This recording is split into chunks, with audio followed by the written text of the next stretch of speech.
All right, we're rolling. Well, here we are at, this is Railway City Brewing in St. Thomas. And so I've never been to this brewery before. And what are you enjoying there? This is the Whistle Stop Hazy Pale Ale. Okay, and I'm enjoying the Boxcar Juicy IPA. So cheers, everybody.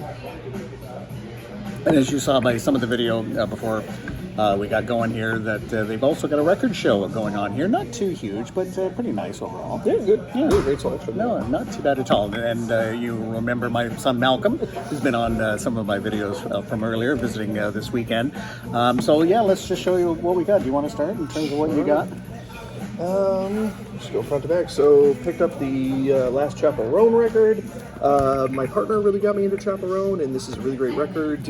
We've been, listening to it in the car a lot and stuff like that. So, just kind of good to get it on vinyl. Don't know anything about her. Yeah. So, just kind of the Midwest princess. Yeah. Okay. As she's kind of dubbed in terms of pop stars. But just really great, interesting kind of record, especially for pop music. I think it's got a lot of depth to it. And, people are really relating to it, and she's just been putting on really good stuff. I've been really impressed with her stuff. Very good. Very cool. What else we got here? Here we go. So this is a record that came out when I was in high school, System of a Down, Mesmerize. And this is, they dropped a double album that year. You really got to respect System of a Down because they dropped Mesmerize and Hypnotize, which were full-length records, all in the same year, and then they just disappeared off the face of the earth, basically. But everyone's kind of got their opinion, whether they like Hypnotize or Mesmerize. My best friend Tristan, he is more of a Hypnotize guy, but to me, Mesmerize is the better record. BYOB, Violent Pornography, just a lot of really great songs on here. Produced by Rick Rubin and mixed by Andy Wallace. So just top-notch production and just one of the weirdest, most interesting metal bands ever to grace the face of the earth. Thank you. And then record from high school, this is before I got into Alexis on Fire, but a good Canadian band, Alexis on Fire, Watch Out. I joined Alexis on Fire kind of more in the Crisis era, which is kind of probably their biggest record. But yeah, just really experimental, really interesting, really unique, great Canadian band and good Canadian music. All right. Anything else you want to show? Yeah, and then I got a couple of vintage ones that I picked up here. So we listened to this on the way down, but on CD, and then I found it on vinyl in one of the deal bins, and I was like, oh, let's just go ahead and pick this up. So Toto, I do really like Toto because when I was in marching band in college, we did a Toto show. Okay, And I had no idea who they were when we were doing that, but the music was ripping, so I've always had a lot of respect for Toto. Great musicians, and they played on so many albums. Like they were such great session guys, and were on so many records. It's incredible. Yeah, so we played. I think we played Africa and Between the Lines, and we just played some really great tunes from them. You said I had to take this. Yeah, it's a Scottish band, the Head Boys, from like the late 70s, early 80s. This is pretty much their only record on vinyl. They did do a second album years later, but just I'll be curious to see what you think of that. I just think it's great. You always find it in the discount bins, but it's just full-on kind of power pop rock. Yeah, so, I'm always happy to support the Scots. Yeah. And then this one, I don't know what I'm getting into here, but the band is called Toronto, and the album cover just kind of caught my eye. What is this? And I pulled it out of the bin, and I said, Dad, do you know anything about this? And you were like, oh, yeah, they're worth checking out. Yeah, good 80s, late 70s, early 80s rock and stuff. They had a number of hits. Mm-hmm.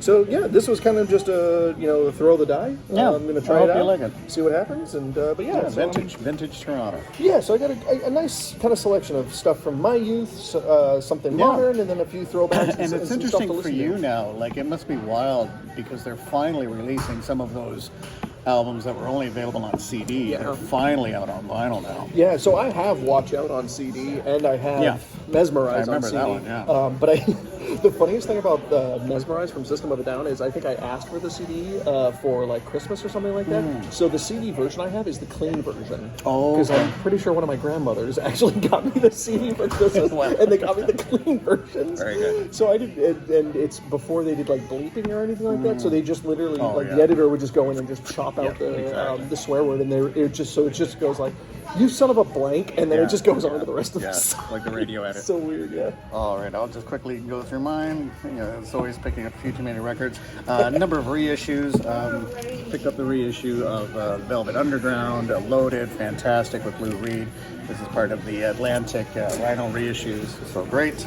And I was very pleased to see this. This one's getting harder and harder to find. This is the reissue of Kiss and Unplugged. Just an absolutely terrific. Again, this is an example where I had this on CD. So this is where they had the makeup off for a while, but then they reunited with Peter Criss and Ace Frehley to record that or to make that album. Another reissue here. This is the Rolling Stones, and this is Voodoo Lounge, and this is the only time I saw the Stones in concert. Oh, really? This was at the C&E Grandstand, so Cool. happy to pick that one up. And a number of sort of cheapy records here. We got, well, not quite yet. This is actually Dunar Retaliation, so this is great blues on that one. And then we've also got a reissue of Taste. This is on the boards. Taste featuring Rory Gallagher, a great blues guitarist. Good stuff there. And then these are some of the cheaper stuff. This is the Inmates, and I believe a British band called Shot in the Dark. This is their second album. Their first album, they did a cover of a classic song on their first one, so I enjoyed that. And this one, I took a chance on this one. I'm not too familiar with this. I know the Youngbloods, and of course Jesse Colin Young, but this is Two Trips. I don't know if this is like a soundtrack or what exactly that is. This was, for me, this was an amazing find. This is the Polias, Canadian band that later became Rock and Hide. So this is introducing the Polias. So this is a mini LP. But I remember when this came out, my friend Steve had this, and we enjoyed, some of the tracks on this one. So happy to get that one.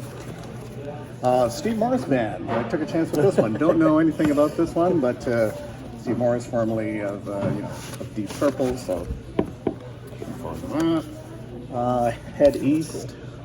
Always enjoyed this band, so happy to come. That is quite the cover. Yeah. On that one. Very pop art. And Gary O was happy to pick this one up. This is another Canadian artist. Love the track Shades of 45. It's a great song. That got covered by another band later, but it's just got a nice kind of 80s sound to it. And then we've got, now this is fairly obscure. This is a London, Ontario band called Lowdown that were popular at the bars. I have their other albums, so I'd never come across this one. Not stellar stuff by any chance, but interesting to find that one. And then we've got a record store, day one. This is Sweet, and this is Desolation Boulevard Live and Demos 50th anniversary. So happy to pick that one up. And another record store one for Cowboy Junkies and more acoustic junk. And I like this. No electricity was used in the making of this music. All right, so there you go. So we bought some records. And Malcolm, can you remind us why you're visiting? Of course, to see your fabulous parents, but one of the reasons that you're here. So this weekend I'm involved in a nonprofit organization called the Art of Music Project. Basically, we're a nonprofit that was created in order to provide a new platform for up-and-coming artists that are making original music to explore multimedia and to enhance their art. So one of our primary programs is the live session program, where we partner with artists and we create a live off-the-floor session with them of 4 of their original songs. And I think what's kind of cool about our platform is that the artist really has a hand in curating the video production, the audio production, and the set design. They choose where we shoot. They have a lot of involvement in like what camera angles we're using, what kind of color grading we're doing, all that kind of stuff. So just to kind of encourage artists to use these different kind of medias that are out there to enhance their art. So tomorrow we're going to be doing a band from Stratford called York Street Thought Process. It's a duo. They're really cool. They're really talented, and we're really excited to work with them, and we're going to be shooting in St. Mary's. Okay, so if they want to find out more about AMP, what's the best way? www.artofmusic.org. Okay, one more time? www.artofmusicproject.org. Okay. There you go. Well, we've had some beers. Well, that's going to do it for this one. We'll chat again soon. Take care. Bye-bye.